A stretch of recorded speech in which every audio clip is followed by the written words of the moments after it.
Bismillah, alhamdulillah. Wassalatu wassalam ala rasulillah. All praise is due to Allah subhanahu wa ta'ala, the King, the Master, the Sustainer, the Creator of the seven heavens and the earth. And we send peace and blessings upon His beloved Muhammad sallallahu alayhi wa sallam. My brothers, Allah subhanahu wa ta'ala is Ar-Rahman. Allah subhanahu wa ta'ala is the most merciful. Allah subhanahu wa ta'ala is the most giving. Allah subhanahu wa ta'ala's mercy is infinite, it's infinite. Allah subhanahu wa ta'ala is capable of all things. Allah subhanahu wa ta'ala loves His slave more than the mother loves her child. Allah loves His slave more than the mother loves her child. After one of the battles, the Sahaba were standing there with Rasulullah sallallahu alayhi wa sallam in the Sahih Hadith. They were standing there with Rasulullah sallallahu alayhi wa sallam. And one of the female captives of war, she had lost her son. So she was running around frantically. And then when she finally found her child, she ran to the child and she grabbed her baby and she put him onto her breast. And the Sahaba were able to see this expression of love and joy, right? So the Prophet of Allah sallallahu alaihi wasallam, who was standing there with them, he said to them, "Do you think this mother would ever throw her child into the fire?" So they said, "O Prophet of Allah, there's no way this woman would ever throw her child into the fire." He said, Allah subhanahu wa ta'ala loves His slave more than this woman loves her child. And Allah subhanahu wa ta'ala, He hates to throw His slave into the hellfire. But it is unfortunate, my brothers, we are the ones that insist. We are the ones that neglect Allah subhanahu wa ta'ala. We are the ones that bring injustice upon ourselves. We are the ones who choose to take the wrong path. We are the ones that insist on doing that which displeases Allah subhanahu wa ta'ala. And Allah subhanahu wa ta'ala, He opens His doors. His mercy is always there. His ability to forgive is always there. But we are the ones that harm ourselves.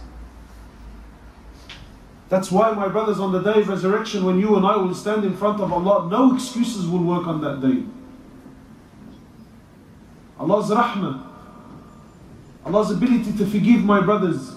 In the Sahih Hadith, "O my slave, if you come to me with sins that reach the heavens, my slave, if you come to me with sins that reach the heavens, but you don't associate partners with me and you ask me for my forgiveness, my slave, I will come to you with mercy that match your sins." But we are the ones that insist. He sent us a prophet to guide us, but we chose a path other than his path. He sent us a Quran to guide humanity, but we chose a path other than the path of the Quran. Today we try to mix dunya with deen.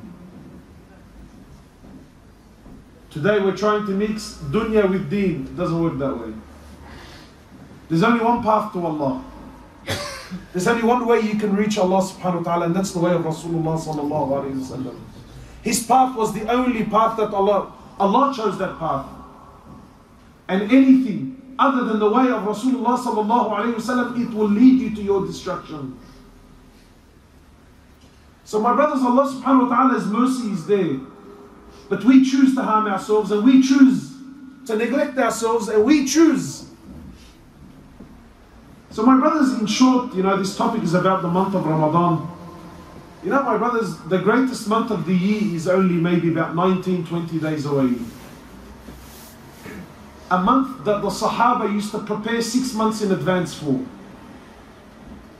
The month of Ramadan is the greatest month of the year.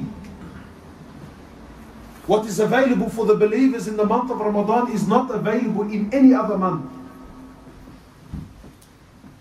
The month of Ramadan is my chance and your chance to redeem ourselves.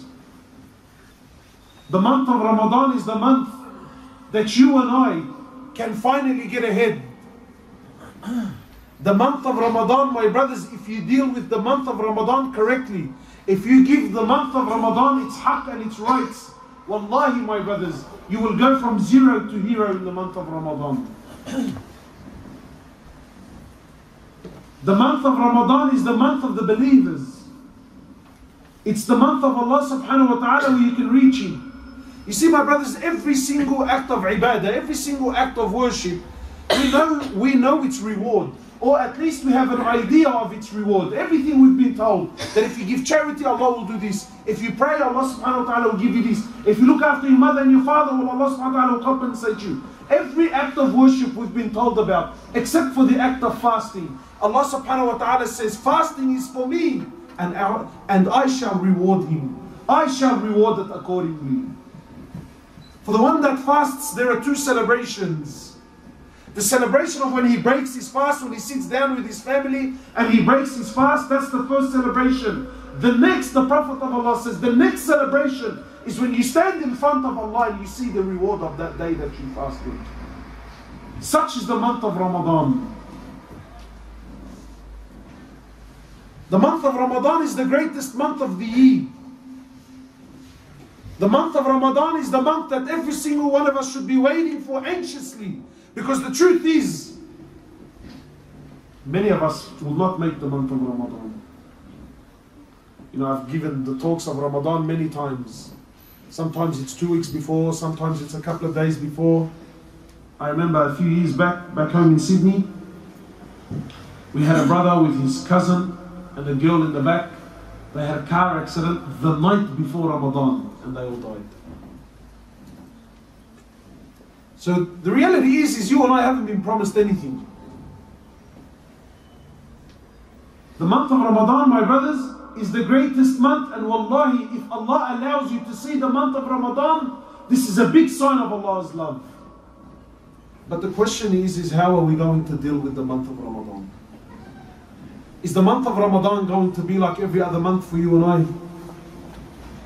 Are we going to deal with this great month like how everyone else deals with this great month?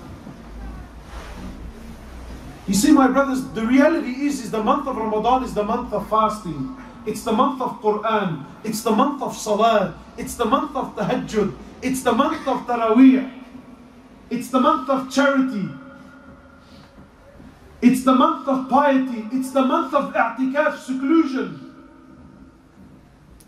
The month of Ramadan is the month that every single one of us is supposed to say goodbye to the world and connect himself to Allah subhanahu wa ta'ala. The month of Ramadan is the month where every one of us is supposed to put his head down and work and work and work and work and work, and he doesn't raise his head until the day of Eid. But unfortunately today it's the exact opposite. Today the month of Ramadan has become a festive month. It's a month of celebration. It's a month of nightlife. It's a month of hanging out. It's a month of chilling out with the boys. It's the month of, hey, you invite me inshallah for iftar and I'm going to invite you inshallah for iftar. It's the month of feasts. It's the month, it's the month where all of our family gets together, mashallah. The month of fasting has become the month of food. The month of tahajjud has become the month of hanging out.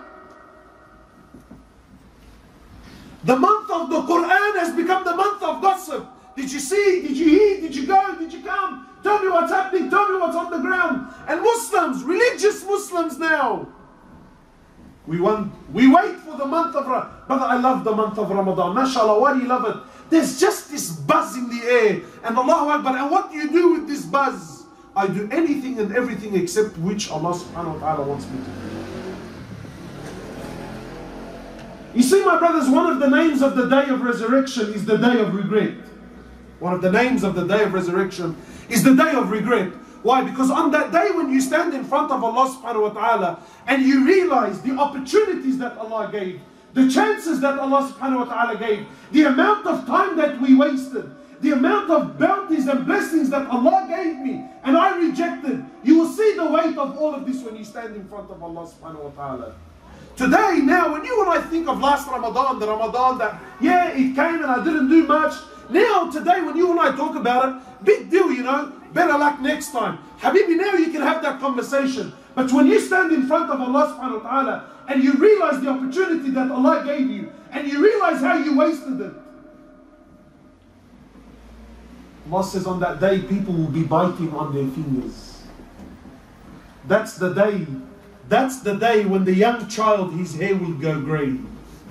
That's the day when the pregnant woman will lose her load. That's the day when people will be walking around like they're intoxicated. Allah says, nay, they are not intoxicated. Rather, the severity of that day has driven people insane. Madness. Today you and I, when you look at the Ramadan that passed, you think, yeah, what's the big deal, inshallah? I'm going to try better this year. Habibi, no. On that day, wallahi, you will cry tears of blood. That Allah gave you a bounty, that Allah gave you a gift, that Allah gave you the opportunity. He gave me the chance, and how did I deal with it? How did I deal with it? My brothers, wallahi, if you know the value of the month of Ramadan, your heart will be dancing, bro. Wallahi, the opportunities and the chances that you have, the rahmah of Allah subhanahu wa ta'ala, the gates of hellfire are closed, the gates of paradise are open, and Allah, imagine the shayateen are chained. This is your chance, this is your moment, this is your opportunity. And where are we, brother? We're in shisha bars, we're playing cards with the boys, we're going for drives. You know, it's not very popular here, but come, wallahi, come to Sydney.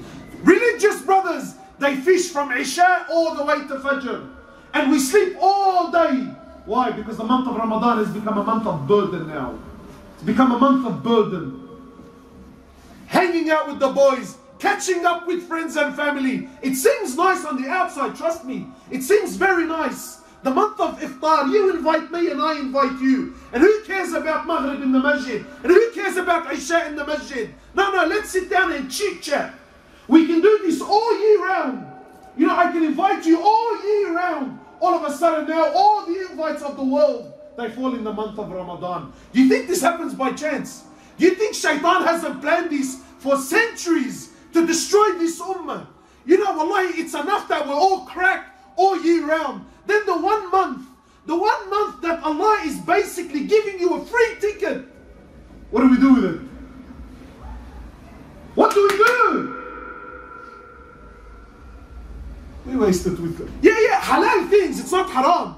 Inviting your friends over for dinner, that's halal, it's not haram. But the idea, the concept, brother, it's not the time.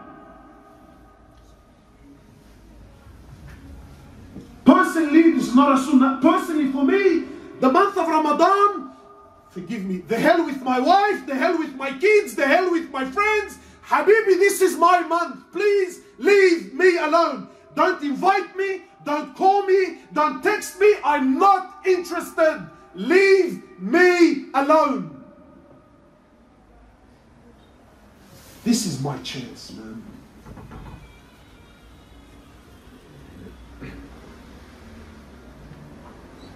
This is my chance. This is my opportunity.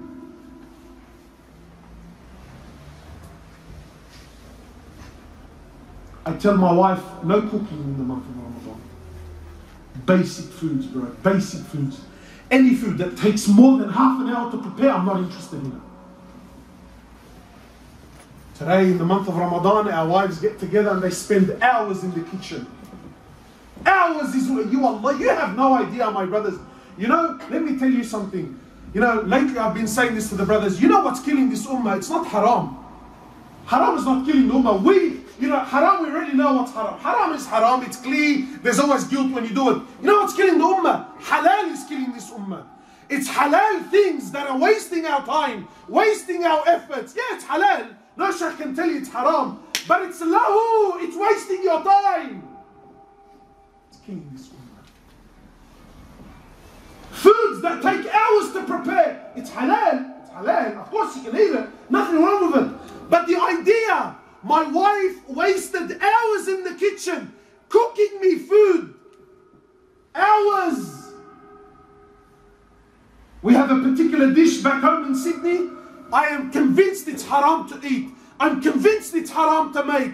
It takes 6 women, they sit down and they prepare this, it's like vine leaves, and they put this hours preparing it and rolling it, and 6 women sit down and they backbite and they gossip and they mock and they laugh and they joke. It takes 6 hours to prepare, then it takes 48 hours to cook.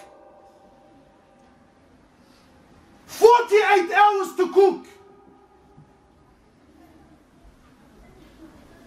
It takes you 5 minutes to eat it.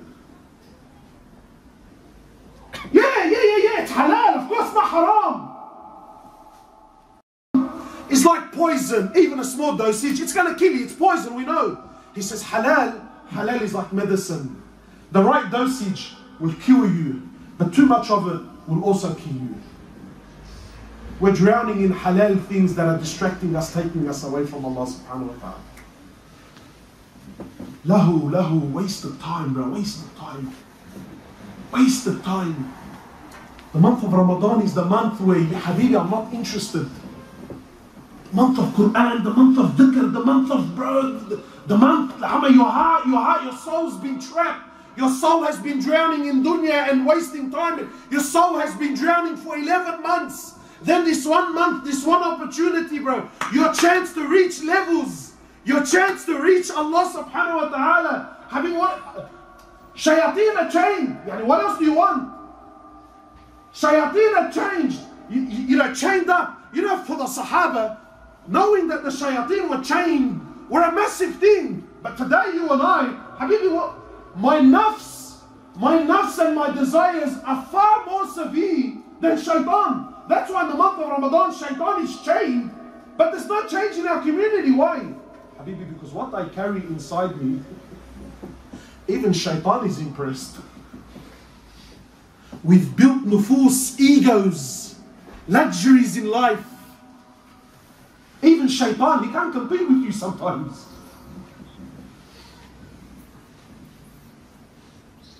The month of Ramadan, my brothers, forgive me, man, forgive me, wallahi. The month of Ramadan is not a festive month.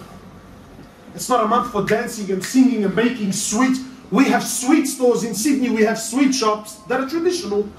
They have sweets that are only made in the month of Ramadan. You know what I ask really? What are you celebrating about, bro? I just want to know, in the month of Ramadan, in the month of Quran and Tahajjud, what are you celebrating about? It's supposed to be the month of fasting. You eat little and you do more. You're supposed to actually starve. The Prophet of Allah used to break his fast on simple foods. But look at our lives. You wait all day for the what? For the iftar. Your wife and your family have been in the kitchen for 5-6 hours, and God forbid the food isn't right. God forbid the flavor isn't right. God forbid it has to be the right temperature. Then we sit down like monsters. Wallahi, like monsters. Sometimes there's 4, 5, 6 different dishes. 6 different dishes on the, on the sufra. And we see here, people of Syria. Wallahi, please, bro, stop lying. You and I couldn't give a rat's ass about the people of Syria. We talk, but your life proves that you and I couldn't care less. People are dying, people are starving. Habibi, who cares? Me, it's about me and my nafs and my luxury and my satisfaction. You sit down on a sufra that can feed 15, 20 people there. You say, is that all you made for food today? Anyway, forget that. So you sit down on a sufra, right? You eat enough food, you can't move. You can't move. You come to the salah, you can barely breathe. Brother, can you tell me where do they pray 8 rak'at? Why, brother? Why aren't you doing 20? And then Allahu Akbar, all the ulama and the fuqaha of the ummah now. Brother, it's not sunnah. It's not. Habibi, forget sunnah for concepts. If I am, imagine I'm looking for concessions in the month of Ramadan. Why? Because the reality is really, you and I don't care about salah. Plus, I'm physically nowhere near fit to stand there and pray 20 rak'at, bro. Everyone's looking for the turbo imam. You guys have this issue here? The boys, we text each other. Who's the quickest imam? Wait, in and out, bro. I want to sit there in the masjid, bro. You serious, man? In and out, brother.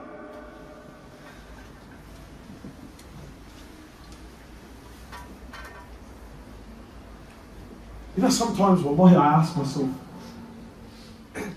I ask myself, imagine those Sahaba who gave their lives for this ummah, gave their lives for Allah.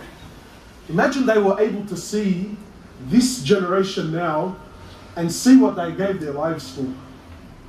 Imagine how bitter that feeling would be. Imagine how bitter that, imagine, just hypothetically speaking, imagine what, you grabbed Hamza radiallahu ta'ala anhu and say, Hamza, look, just come here for a brother, just come here for a moment, brother. I just want to show you the ummah that you gave your life for, huh? Look at its condition. Look at the way they carry on in the month of Ramadan. Imagine how disappointed you would be, man. Imagine how imagine how disturbed you would be.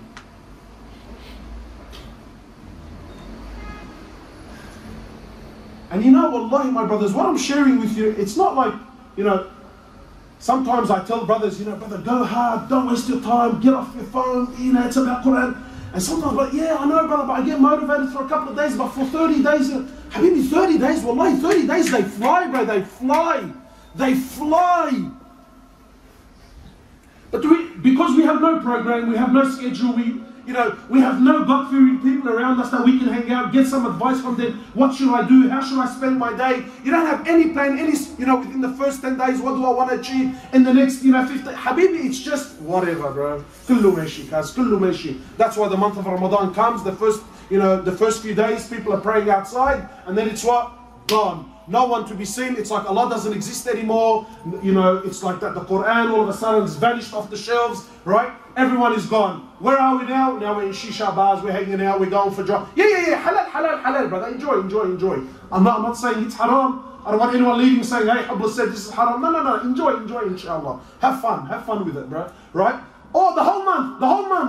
The month where the doors of Jannah are open, the gates of hellfire are closed, Allah's mercy is there every single night. Did you know this? Every single night in the month of Ramadan, Allah subhanahu wa ta'ala looks down upon this ummah and He handpicks a group of people and says, hellfire has been made haram on you permanently. And where are you and I? Every night in the month of Ramadan, my chance and my opportunity, imagine, Allah handpicks every night in the month of Ramadan. He chooses those people whom He says, hellfire has been made haram permanently. Where are you and I? Where?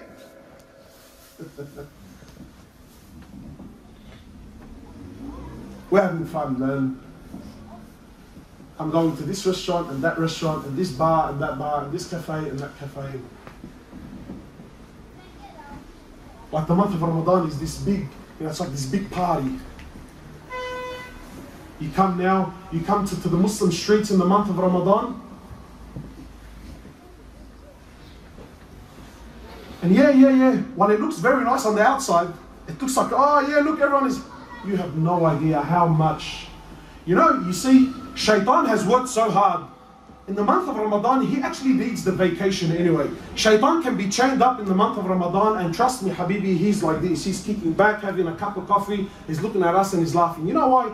It's like a fan. Sometimes you spin a fan so much that you can let it go and it's going to spin for a long time after you. Habibi, Shaitan has been spinning you and I so much for the last 11 months. Shaitan's been playing with you and I. Trust me, he can leave you, forget Ramadan, he can leave you for another 6 months and he wouldn't even have to lose a moment of sleep over it. Why? We're in cruise control, Habibi. But when it comes to dunya, we all understand. Sometimes I speak like this, brothers to me, but that's a bit harsh. What do you mean? I can't make phone calls. No, I say, brother, forget me. If the local bank here, your local bank, if your local bank called you and said to you, Mr.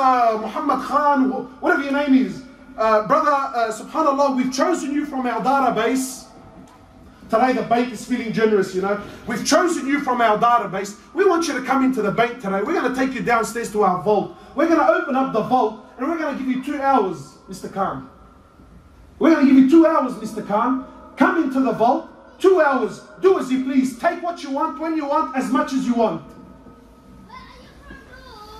Some of you are already smiling. 2 hours. 2 hours, Kazan, you need half an hour, man. Why? Because you understand money, bro. If the bank gave me 2 hours and they said I can take what I want, Habibi, I'm going to call every member of my family and tell them to come down with lorries and trucks and whatever you call them in this country, bro. I ask you by Allah, if you were in that bank vault for 2 hours, would you have time to answer your phone? Maybe I'm nuts. Help me out, honestly. Would you have time to answer the phone? But what are you being extreme for, man? Just a phone call, bro. Answer the phone. If the bank gave you 2 hours, 2 hours, bro, far out. 2 hours, plenty of time. It's a vault. It's not a football field, it's a vault. 2 hours. I'm telling you, if your mum called you, would you answer the phone? Would you have time to jump online and see what's happening? Would you take a nap? Would you sit down to have a meal? But I don't understand. For money you give up all, but for Allah you won't do it. For money, you got no time for no one, no time for your kids. I mean, I'm sure here we all agree. In those 2 hours, I don't want to see my wife, my kids, nothing, right? We all agree. That for this we understand. In the month of Ramadan, forget the votes. Allah says the gates of paradise are open. And the gates of Jahannam are closed. Ask me whatever you want. Where's the Ummah? Where are we? Oh, that was a lovely iftar last night, brother. That was a lovely iftar. Is iftar halal or haram? Halal. Halal, halal.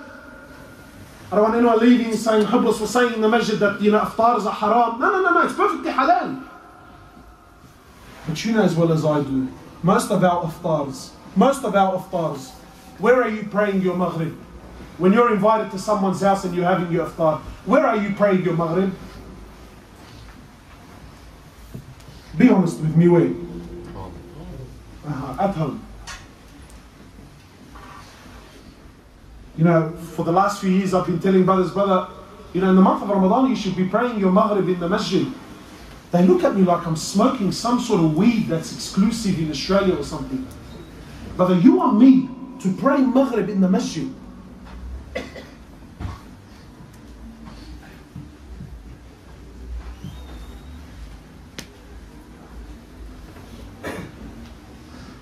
Yes, my brother. In the month of Ramadan, you should be praying your maghrib in the masjid.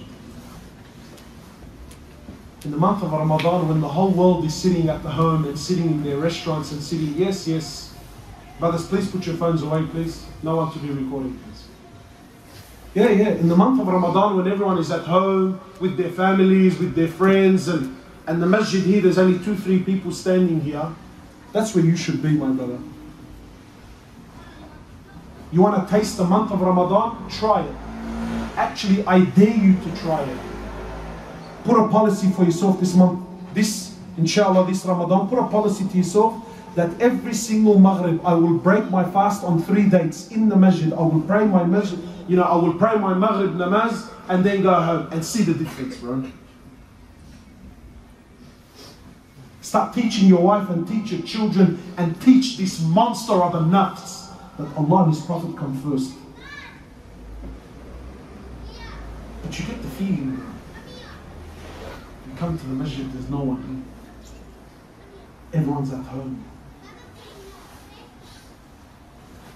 In the houses of Allah there are what?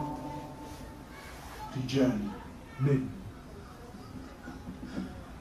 See, my brothers, when you're with Allah, you have to be artistic.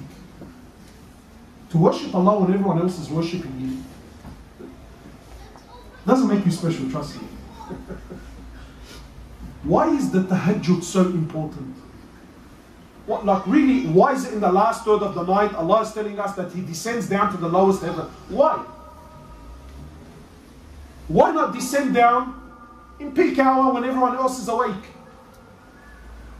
Have you ever asked yourself, or I don't know, do you guys ever have these conversations with yourselves? Why? Why Allah? Why? Why do you descend in the last third of the night? and very few are standing and praying. So when there's a few, Allah descends and says, is there anyone that's in need? Is there anyone that has any, is there any khidmah, any requirements? While you and I are snoring, Allah has descended down to the lowest heaven every single night of your life. And where are you and I? We're snoring. So yeah, worshipping Allah when the masses are worshipping Allah, that's, trust me, that doesn't make you special. One of the companions, he embraced Islam after 20 years. After 20 years of the Risalah, he embraced Islam. It was after one of the battles, and he stood there and he gave the bay'ah to Rasulullah sallallahu alaihi wasallam, and he stood there and he's watching, khalas now. And he said words I really wish this ummah would understand. He said, when Islam was presented to me, there was only 6 Muslims. He was one of the ones who the Prophet gave him da'wah in the very beginning. He rejected. He said, when Islam was presented to me, there was only 6 Muslims. Now I've accepted Islam 20 years later, there's thousands of them. You're just another face in the crowd now, man. It's those. They were the special ones.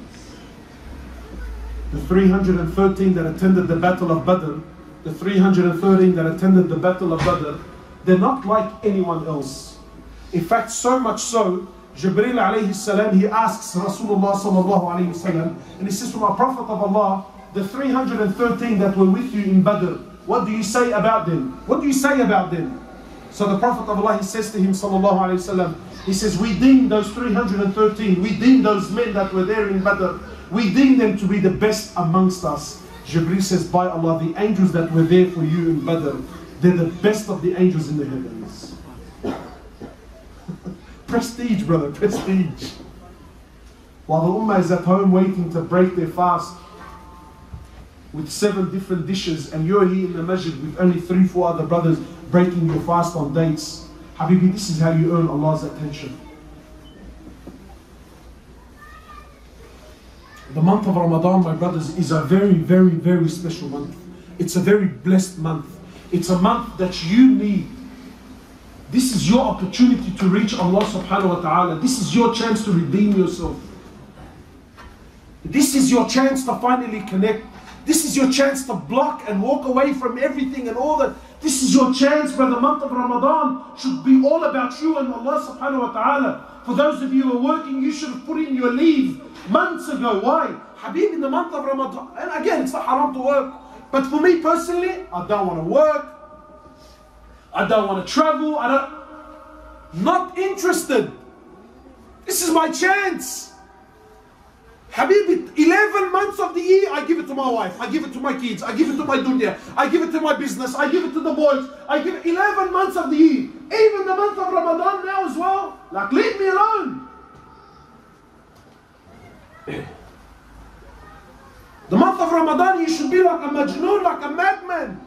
Systematic clockwork.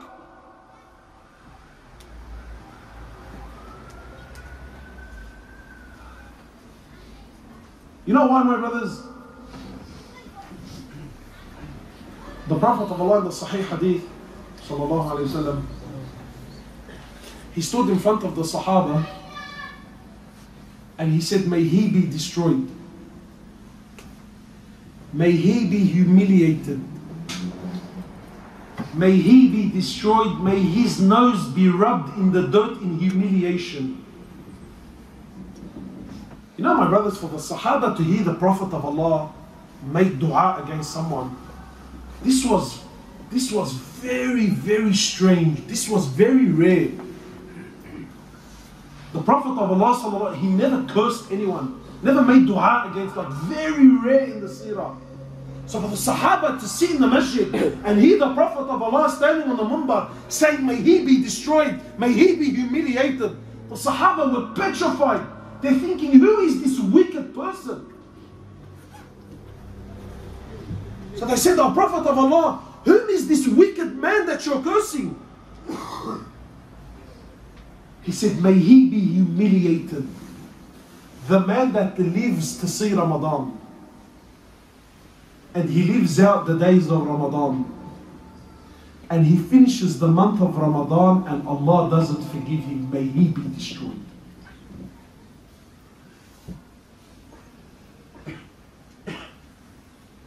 People ask me, brother, how come nothing's going right in my life? I don't know, do you think it's a possibility that you and I have been carrying the curse of Rasulullah from the last 15 Ramadans that we've done? Do you think maybe that's a possibility, bro?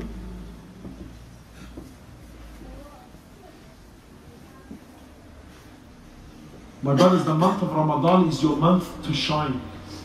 This is your chance, bro. Take it, man. Take it. Make the most of this month, bro. This is the month of fasting. It's the month of mujahadah, struggling, pushing yourself to the absolute limit, bro. Why do you think we have the day of Eid? Why? Because you work until the day, until that month is over, until that month is complete. Then, after we've khalas, I'm absolutely exhausted. I can't do another day. Then we come to the masjid and we celebrate. And we thank Allah subhanahu wa ta'ala. And we have some food and we have some sweets. And we celebrate. Why? You celebrate because you've worked so hard, because you've deprived yourself of so much, because you pushed yourself to the limit. Sometimes I ask myself, these guys who hang out every single night in the Ramadan, what are you celebrating? Honestly, what are you celebrating? What is it that you're celebrating on the day of Eid? You've been going out every night, you've been having sweets and feasts every single night, you've been wearing the finest clothes every single... What are you celebrating on the day of Eid? Wallahi, it genuinely actually boggles my mind. What are you doing on the day of Eid? No, it's the opposite. You work, struggle, you push yourself. Until what? Until that last night, bro. And then in that morning, we know that the month is done, it's finished, and I gave it my absolute best. Then we celebrate and we ask Allah to accept. Not wallah, the whole month I'm in cruise control, and when I want I do, and when I want I come, and we've wasted time, and then on the la habib, la, no, that's not how it works. That's not how it works. The month of Ramadan is a very special month, my brothers. And it's an opportunity that Allah gives. And when Allah gives an opportunity and He sees you wasted, that doesn't make Allah happy. So please, my brothers, wallahi, we've wasted enough time, bro. We've wasted enough. Don't waste this Ramadan. Don't make this Ramadan like every other Ramadan. Please. Please. And for those of you who can, wallahi, I beg you, I urge you, bro. Wallah, I'll kiss your hand. If you can do the last 10 days of i'tikaf in the masjid, please do it. It's an absolute life changer. If you can do the last 10 days of i'tikaf, no phone, no wife, no kids, just last 10, the holiest nights of the year. The holiest nights of the last 10 nights of Ramadan, the holiest nights. Nights you have no idea, you have, wallahi, no words, no shaykh, no alim can give justice to the last 10 nights of Ramadan. Even the Prophet of Allah, he used to tie his belt, he used to pull on his belt. His wives, his companions knew. No sexual intercourse, no habibi, nothing. These are the last 10 nights of Ramadan. He used to push himself even more. This is it, this is my last stretch. This is my last chance, last 10 nights. Whack every single night. Staying up the whole night. No time to sleep in the last 10 nights of Ramadan. No time to waste, no time to gossip. No time, I don't have time for anything. Last 10 nights, this is my chance. In these nights there is a night. There is a night in the Quran, Allah says, one night in the last 10 nights, greater than 1,000 months. خَيْرٌ مِّنْ أَلْفِ شَهْرٍ. Imagine 1,000 months of worship of Allah. This one night is better than 1,000 months.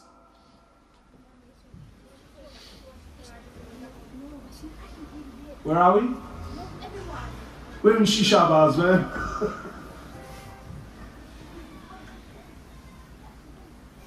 You know, even in Muslim countries, they make TV shows that are only released in Ramadan. Do you guys have this also in Pakistan or not? Yeah?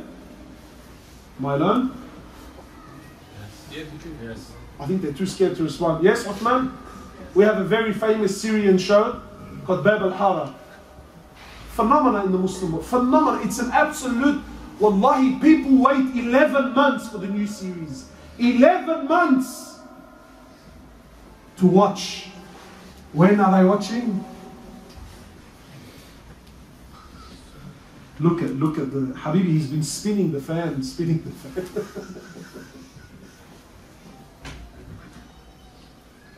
In the last 10 nights, there is one night. And please don't come and tell me, brother, which night is it? And some of the mashayikh said it's on the 27th. And some of Habibi, there is no authentic 100% dalil to tell you. Yes, there are indications. Yes, there's inclinations. Yes, there is this. Yes, there is that. But this idea of Allah, it's on the 27th night, nothing. There is nothing to tell you this is the night. There's only one way you can tell. Is if you work at night, we know that it's in one of the odd nights. We know that it's an odd night. One of the nights, you work hard, you wake up in the morning, there are some signs, but no indication. So what do? We say, brother, one night that's worth more than 1,000, no chances. You take off the whole 10 nights, and you work for the 10 nights. The masjid is empty on the 27th night, people are praying outside. Like as if Allah only exists on the night. Last 10 nights, the holiest nights of the year. Your chance, your opportunity. It's the month of the Quran. So my brothers, wallahi, there's so many things that I want to mention, and my mind is everywhere, and I don't want to take too much of your time. But I'm sure you get the message. Don't waste this month. Go hard, bro. Go hard. I'm telling you, go hard. Ludicrous hard. Eat it, bro. Smash this month. Why? Because if you don't, and you don't earn Allah's mercy in this month, then the Prophet of Allah's dua is against you.